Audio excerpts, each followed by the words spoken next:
part 3 of the speaking test then. That's what we're going to look at in this section.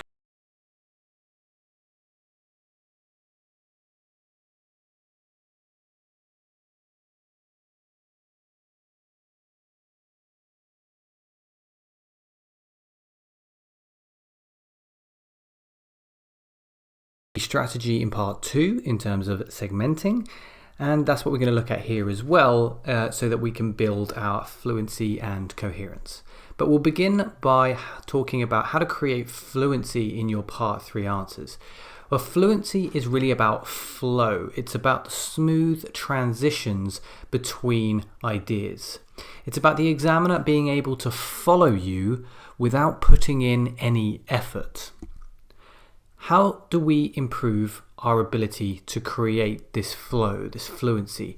Well, one way is by using discourse markers, and that's why these are so important. They turn up in the band descriptors as well. We use discourse markers to connect, organize, and manage what we say and what attitude we want to convey as we say it. So let's have a look at which discourse markers will be most helpful for our purposes in IELTS speaking, particularly in part 3. An example then to begin with. Let's have a look at this answer to a part 3 question and consider how easy it is to follow and how natural it sounds. The question is, do you agree that there is a right age for children to stop living with their parents, and why is that? Notice the complexity of this question is much greater than it would be in part 1. Now the answer, I do agree with that. Children eventually get to an age where they need to live independently. Then they can reach their goals. Many of my achievements in life have been possible because I moved out of home once I reached adulthood. Children who don't move out once they reach adulthood are setting themselves up to be overly reliant on their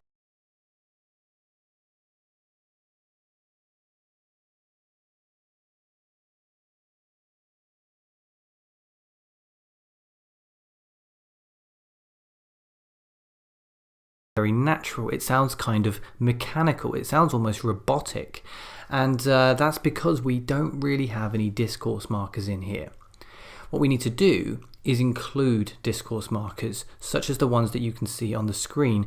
And immediately, as I deliver this answer again, you'll notice how much more natural it sounds. Well, yes, I do agree with that. The way I see it, children eventually get to an age where they need to live independently because then they can reach their goals. In fact, many of my achievements in life have been possible because I moved out of home once I reached adulthood.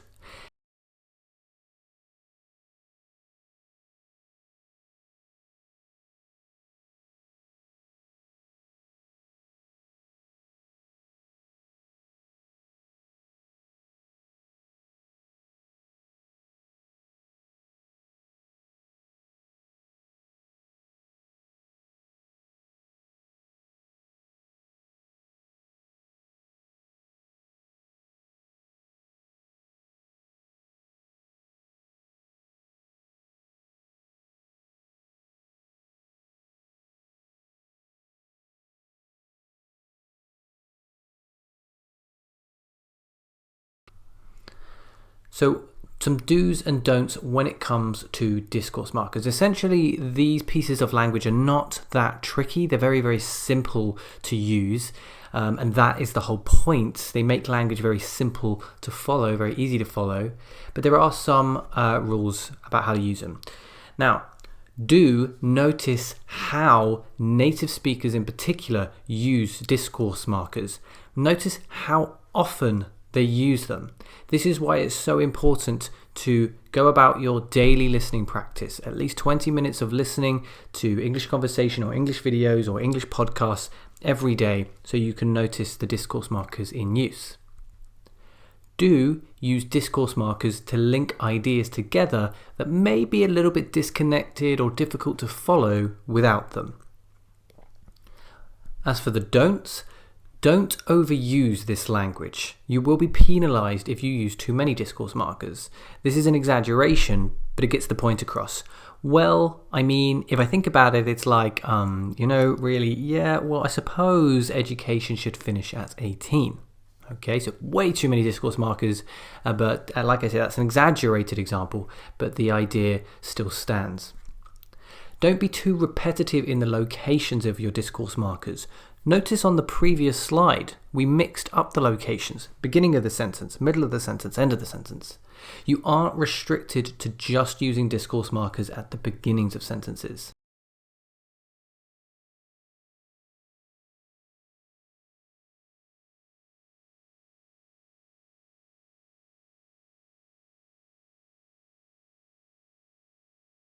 And there, but we're using the discourse marker at the end.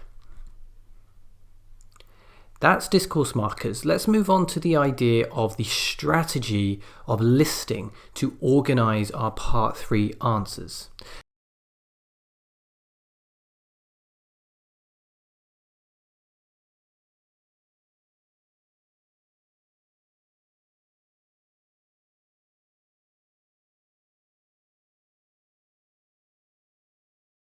Don't exactly do the organizing itself though. So we need to have a strategy to help organize our answers, and listing is one such strategy. Listing also takes advantage of particular discourse markers, and listing is as easy as 1, 2, and 3. Let's have a look at what I mean. Start with an introduction to your list. Use the language from the question to help you here, kind of like in part 1.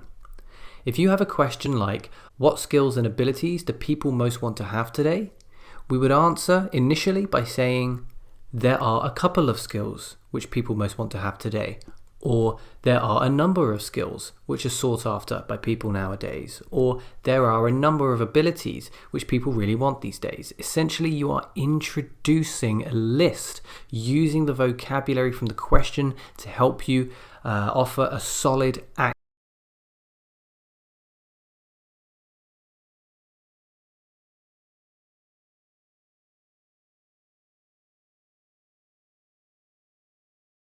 Your first idea preceded by a listing discourse marker. For example, firstly, first of all, to begin with, first and foremost. This indicates that we are giving a list and we're giving the first item on that list. What skills and abilities do people most want to have today? Well, there are a number of skills which most people want to have today. First of all, programming skills are in very high demand in our current world. Firstly, one of the most sought after skills today is programming.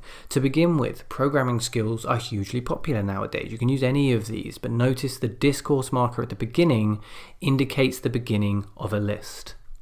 Once you've done this, you come to the third part of this strategy, which is to support the initial idea with an explanation, an example, result, or alternative sentence, sort of like you're in the body paragraph of writing task 2. You're in a body paragraph of an essay. You've presented an idea, now you need to support the idea. Again, if we bring up the question, imagine we've given the first 2 sentences. There are a number of skills people want to have today. First of all, programming is very popular. Then, this is probably because so much of what we do is online these days. So reason, because. For example, almost everyone in the modern world uses the internet. Example.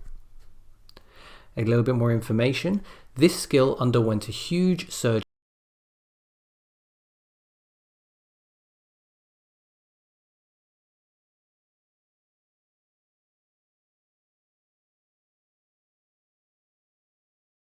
Another idea.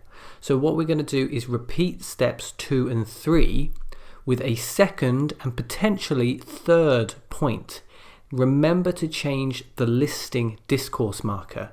If we initially used the expression firstly, or first of all, to begin with, what do you think is going to come next?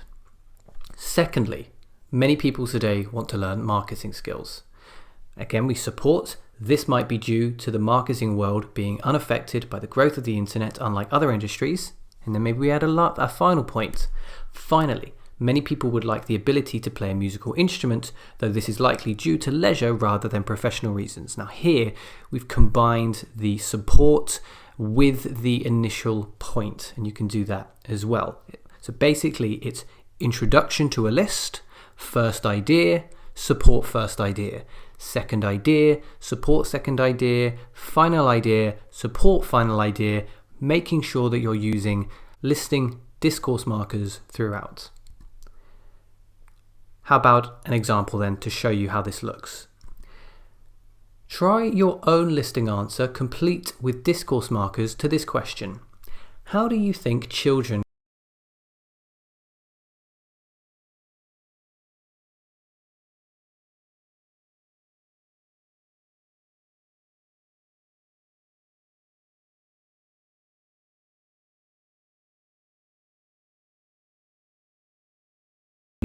and then repeat steps 2 and 3. And when you're ready, we'll have a look at my answer. Okay, let's have a look. Personally, I can think of a number of ways that children can be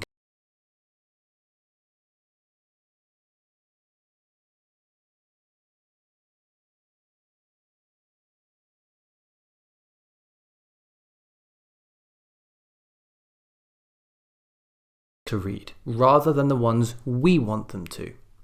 Second, we can reward them for reading. Kids could be given a little bit more pocket money, for instance, if they meet a monthly reading target. So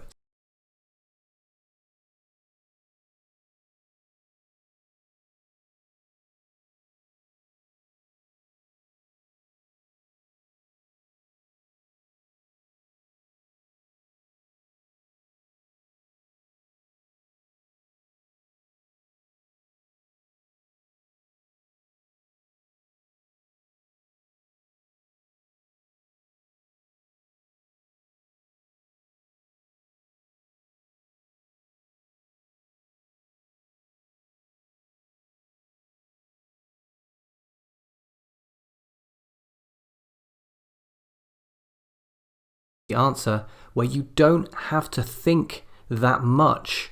You can use the listing strategy to help organize your answer and then just throw in some discourse markers when appropriate.